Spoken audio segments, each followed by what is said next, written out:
এই যেগুলো দেখছেন এগুলো কিন্তু আমি যে পুজো করেছি সেই পুজোর সময় ব্যবহার করা যে গাঁদা ফুলগুলো সেগুলোর ওই বিচনগুলো জাস্ট ছড়িয়ে ছড়িয়ে দিয়েছে। বিচন মানে ওই ফুলগুলোকে ছিঁড়ে ছিঁড়ে আলপনা দিয়ে ছড়িয়ে দিয়েছে। আমি এই রঙের একটা ফুলের মালা কিনে নিয়ে এসেছিলাম, চেন যেটাকে বলে গাঁদা ফুলের, সেরকমই চেন ছিল, কারণ এই গাঁদাটা আমাদের বাড়িতে কম ছিল। ওরকম চেন নেওয়ার পরে ওটা যখন ব্যবহার হয়ে যায়, শুকিয়ে শুকিয়ে যাচ্ছিলো, তখন আলপনা দিয়ে জাস্ট ওখানে বিছন ছড়িয়ে দিয়েছে। দেখুন দেখি, পুরো বাগান হয়ে গেছে। ওখানে প্রায় 5-6টা গাছ আছে যেগুলো কিনা এরকমভাবে ফুল দিচ্ছে অসময়েও। অবশ্য এটা হয়তো 12 মাসে গাঁদা। আর এই যে একটা কলা গাছ, এটার মুথোটা এখান থেকে জবরদস্তি তুলে দেওয়া হয়েছে, লোক দিয়ে তুলে দেওয়া হয়েছে, কিন্তু এমন না ছোট, তারপরে আবার হয়ে গেছে। এবং হওয়ার পরে আমরা পরবর্তীকালে বুঝতে পেরেছি এটা অত্যন্ত ভালো একটা দিক এই কলা গাছের জন্য। কলা গাছ বাস্তুর জন্য খুবই শুভ। নমস্কার বন্ধুরা, আমার নতুন ব্লগে আপনাদের সবাইকে স্বাগত জানাই। আশা করছি ভালো আছেন সবাই যে যেখানে আছেন। একটু আগে আর একটা ব্লগ আমি শেষ করেছি, আজকের দিনের দ্বিতীয় ভাগের দ্বিতীয় ব্লগটি শুরু করছি। আজকে আমি বানিয়ে দিচ্ছি চাইনিজ স্টাইলে দিসানোর পাস্তা। দিসানোর তো পাস্তা 100% দুরুম হুইট দিয়ে তৈরি, খুব ভালো প্রোটিনের সোর্স আছে এতে, একদম ময়দা ফ্রি, কোলেস্টেরলও ফ্রি, হেলদি ব্রেকফাস্ট, লাঞ্চ বা ইভিনিং স্ন্যাক্সের সাথে সাথে স্যালাডের জন্যও কিন্তু একদম পারফেক্ট।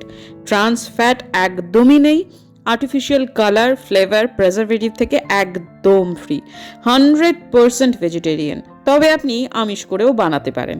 আর শেপ আর সাইজ এতটাই পারফেক্ট যে যে কোনো সস বা মশলা এর ভেতর অনায়াসে ঢুকে যায় আর খেতে দারুণ হয়। বাচ্চারা যেমন টিফিনেও নিয়ে যাবে, তেমন বড়রাও টিফিনে নিয়ে গিয়ে খুব আনন্দ করে খাবে। ডেসক্রিপশনে লিংক দিয়ে দেব, কিনুন এবং এনজয় করুন।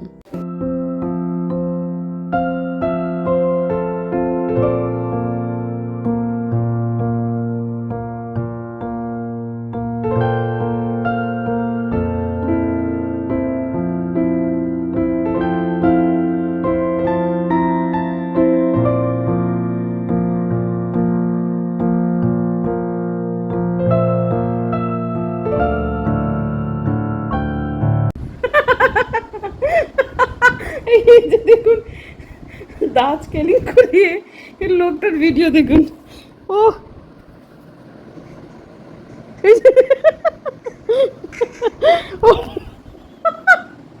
আমি যাচ্ছি আমার কাজে। এখন 3জনকে একদিকে সারাদিনে গেলে চলবে না, অনেকগুলো কাজ আছে, ভাগে ভাগে করতে হবে। আমি এখন যাচ্ছি, আমার কেওয়াইসিটা নিয়ে খুব প্রবলেম চলছে। কেওয়াইসি তো যদিও এখন বেজে গেছে এই তো 1:30টার বেশি, তা যাই হোক, ওটা একটু প্রবলেম তো চলছে, সেজন্য আমার একটু সময় লাগবে। আমাকে লাঞ্চ টাইমে পরে যেতে বলেছে, তা ওরা ওদিকে ওটা এখনও করছে, আর আমি এদিকের কাজটা মিটিয়ে আসি, আর ওই দিক থেকে ওইদিকে চলে যাবো। ওদের ঢুকেও গেল মনে হচ্ছে ওরা। আমিও স্কেলিং করাবো, তবে সেটা কালকে, একসাথে হবে না। আজকে ব্যাংকের কাজটা মেটাই, তারপর ওখান থেকে যাবো হচ্ছে একটু কেশবর্ধন করতে, একটু থ্রেডিং করতে, এইসবগুলো। দেখি আমার মেয়েরটা কি হয়েছে দাঁতে, সেও স্কেলিং করতে গেছিলো। হাসি দেখে হাসি তো জানি, বুঝতে পারছি না ব্যাপারটা। এই যে হাসি হাসি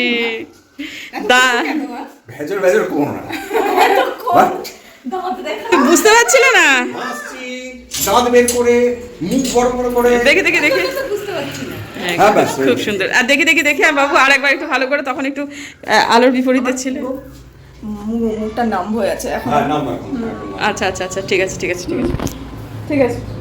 বাকি আছে না, ব্যথা ডিসকমফর্ট, মানে এই আওয়াজটা শুনে একটু না। অ্যাকচুয়ালি আইসক্রিম খেলে তোমার যেরকম লাগে সেটা তোমাদের সেন্সোরাইন দিয়েছে নাকি? তাহলে কিছুটা দিয়েছে, মুখ টুক দিতে হবে, সেটা ঠিক আছে। তোমার হয়ে গেছে কাজ নাকি? শরীরের ভেতরে একটা অস্বচ্ছন্দ চলছে, তখন অতটা গুরুত্ব দিচ্ছিলাম না আমি ব্যাপারটাকে। সেটা গুরুত্ব না দেওয়াটা যে আমার এত বড় একটা খেসারত দিতে হবে, সেটা আসলে ভাবতেও পারিনি। তো এখন আমার কিছুদিনের একটা অভ্যেস তৈরি হয়েছে, আবার আমি টোটো এবং রিক্সার প্রতি ভীষণ রকমভাবে নির্ভরশীল হয়ে পড়েছি, যেটা কিন্তু মাঝখানে একেবারেই ছিল না। যদিও এখন আমাকে একটু তাড়াতাড়ি পৌঁছাতে হবে, এটা ঠিক কথা, কিন্তু তাও এগুলো কিন্তু সবই এক্সকিউজ। তো ঠিক আছে, আপাতত ব্যাংকে পৌঁছে গেলাম, দেখি এরপর কাজকর্ম সেরে তারপর চুল ছাঁটিয়ে একবারে বেরোবো। 2.5 ঘন্টা লেগে গেল, তবে কাজ হয়েছে। ভিডিও দিতে দেরি হবে, এখন প্রায় 4টে বাজে, কিন্তু এখন আমি চুলটা না কাটিয়ে কিছুতেই যাব না। কারণ আমি জানি না ভেতরে বাড়িতে গেলে আবার সঙ্গে সঙ্গেই হয়তো বেরোতে হবে, এদিক ওদিক যেতে হবে, তাই আগে চুলটা ছাটিয়ে নিয়ে তবে যাই।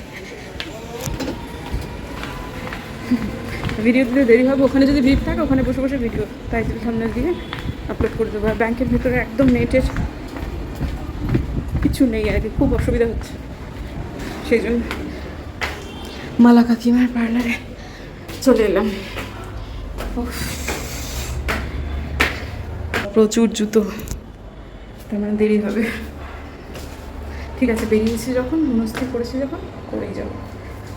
হাতে আর মোটেই বেশি সময় নেই, পাহাড় সমান কাজ জমে আছে, কত কত যে করতে হবে তার কোনো ঠিক নেই। চুল ছাটাটাও তার মধ্যে একটা। প্রথমে থ্রেডিং করে নিলাম, তারপর মালা কাকিমাই আজকে আমার চুলটা ট্রিম করে দিলেন। এই তো কদিন আগেই কাটা হয়েছে, একটু অসমান হয়ে গেছে। আমি যদি এই সময়টাতে ওদের কাছে না যেতাম তাহলে হয়তো বা চুলটা ছাটাতাম না, আর কটা দিন পরে ছাটাতাম। কিন্তু একটা জায়গায় যাচ্ছি, সুতরাং একটুখানি নিজেকে সুন্দর করে গুছিয়ে নিয়ে যাওয়াই উচিত। তো পুরো টাইমটাই আমাকে মালা কাকিমাই চুলটা ছেটে দিলেন এবং আমি রানীর মতো বসেছিলাম। হাত যখন দিচ্ছিলেন ভেতরে এত আরাম লাগছিল, সত্যি কথা। মালা কাকিমার ভালো নাম হচ্ছে মালা দাস। তিনি শিলিগুড়ির অন্যতম একজন সিনিয়র বিউটিশিয়ান, সব দিক থেকেই সিনিয়র, আচরণের দিক থেকেও তথা সব দিক থেকে। মানে মালা কাকিমার মতো এফিশিয়েন্ট বিউটিশিয়ান শিলিগুড়িতে খুব কম আছে। ওই বাঘাযতীন পার্কে ওনার যে আউটলেটটা, সেটা তো আমার বিয়ের অনেকটা পরে হয়েছে। মালা কাকিমা হচ্ছেন রমলা প্রসাদ দাস কাকু, মানে রমলা কাকুর স্ত্রী। রমলা কাকু শিলিগুড়ি কলেজে পড়াতেন ফিজিক্স, আমার বাবার হরিহর আত্মা বন্ধু ছিলেন। তো এখন কথাটা হচ্ছে ওনাদের বাড়ি হচ্ছে শিব মন্দির, অর্থাৎ আমাদের ইউনিভার্সিটি যেটা নর্থ বেঙ্গল ইউনিভার্সিটি সে সংলগ্ন, যেটা এখান থেকে অনেকটাই দূরে। মালা কাকিমার মেয়ে যখন বড় হয়ে যায়, মাম্পিদি বড় হয়ে যাওয়ার পর কিন্তু মালা কাকিমা এই কেরিয়ারটাকে খুব সিরিয়াসলি নেন। তার আগে কিন্তু মালা কাকিমার পার্লারটা ছিল মালা কাকিমার বাড়িতেই। কিন্তু জানেন বন্ধু, ফুল ফুটলে না তার গন্ধ আপনি আপ ছড়াবে। মালা কাকিমা এত ভালো কাজ করতেন যে শিলিগুড়িতেও তার একটা খুব ভালো কাস্টমারের বেস তৈরি হয়ে গিয়েছিল। আমরা যখন ছোট ছিলাম, আমাদের শিলিগুড়িতে থাকার জায়গাই ছিল মালা কাকিমাদের বাড়ি।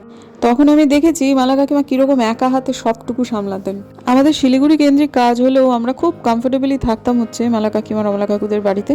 আমার শ্বশুরমশাইও আমার মানে বন্ধু ছিলেন, তাদের বাড়িতে আমাদের খুব একটা থাকা হতো না। কারণ হচ্ছে সত্য কাকু কাকিমা না খুব একটা বাড়িতে থাকতেন না, মানে কাকুর ল্যাবের জন্য, তারপরে আরও বিভিন্ন মানে ব্যাপার নিয়ে আর কি। মানে কাকিমা থাকতেন, আর এদের সত্য কাকু কাকিমার না সংসারটা বিশাল বড় ছিল।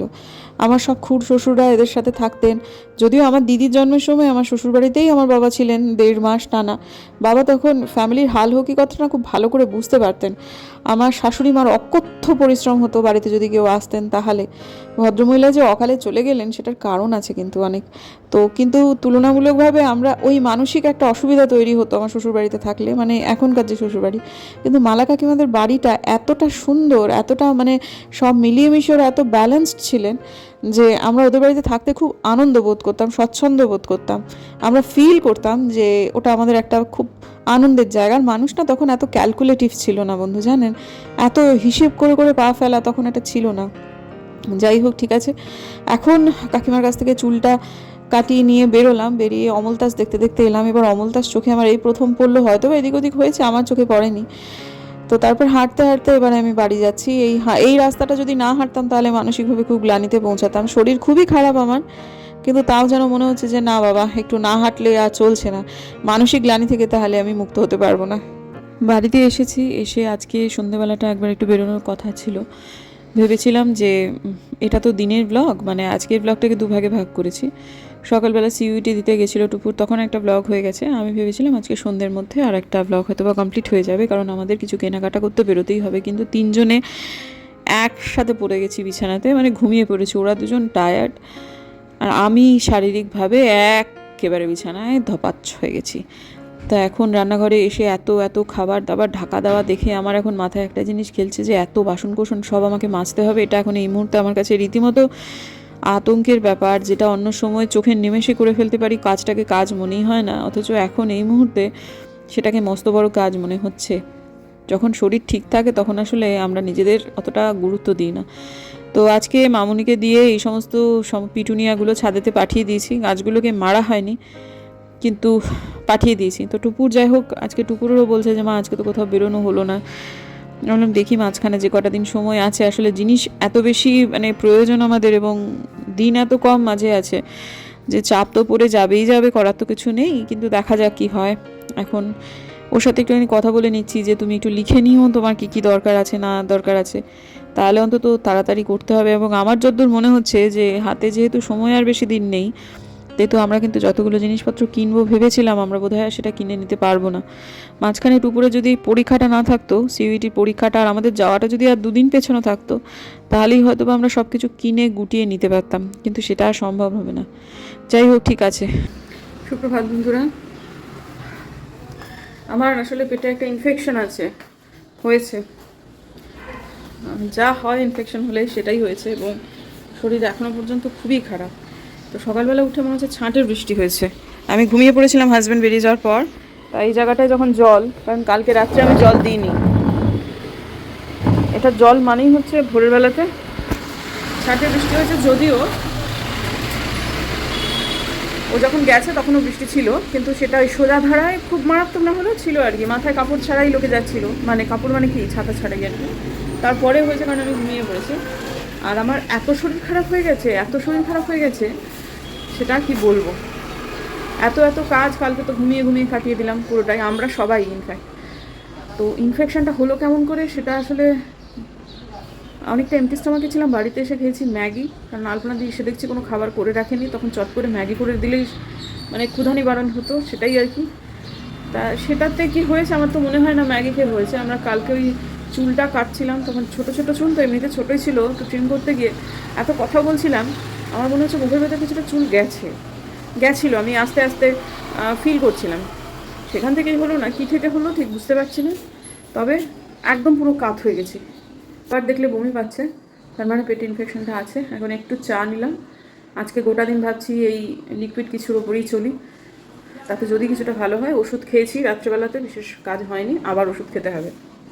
কালকে রাতটা যে কি ভয়ঙ্কর কেটেছে সে কেবল আমিই জানি বন্ধুরা। রাত্রিবেলা উঠতে পারছিলাম না, দম আটকে যাচ্ছিল, ভেতর থেকে টক জল বেরিয়ে গলা দিয়ে নাক দিয়ে বেরিয়ে যাচ্ছিল, বমির পর বমি করছি, তা সত্ত্বেও টক জল কোথা থেকে এত আসছে বুঝতে পারছিলাম না। মাঝখানে দুবার হয়েছিল আমার নিঃশ্বাস বন্ধ হয়ে গেছে, আমি ধরফর করে উঠেছি, তারপর বেসিনে গেছি, বেসিন দিয়ে নাক দিয়ে সমস্ত জিনিসপত্র মানে ওই উল্টোপাল্টা জিনিসপত্র বেরোচ্ছিল, খুব কষ্ট হয়েছে। মেয়ে আমার বিছানা তুলে দিল, আমি এই সময়টাতে ওয়াশরুমে গেছি ওই ক্যামেরাটাকে জাস্ট এখানে রেখে দিয়ে। তো লক্ষ্মী মেয়েটা করে দিল খানিকটা কাজ, সেজন্য কিছুটা রিলিফ। কিন্তু আমার মনে হচ্ছে আজকের দিনটা আমার সম্পূর্ণ নষ্ট হয়ে গেল, অর্থাৎ আমি আজকের দিনেও কোনো রকমভাবে বেরোতে তো পারবোই না। উল্টে মনে হচ্ছে যে আমি এটাকে শিওর হয়ে গেছি আজকের দিনে যে আমাদের যা কেনার দরকার সেটা আমরা কিনে উঠতে পারবো না, হাতে আর সময় নেই মোটেই।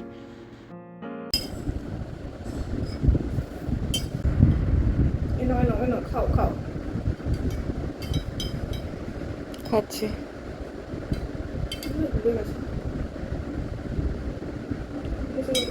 ওআরএস নেই, তাই নুন চিনি জল করে আনলো।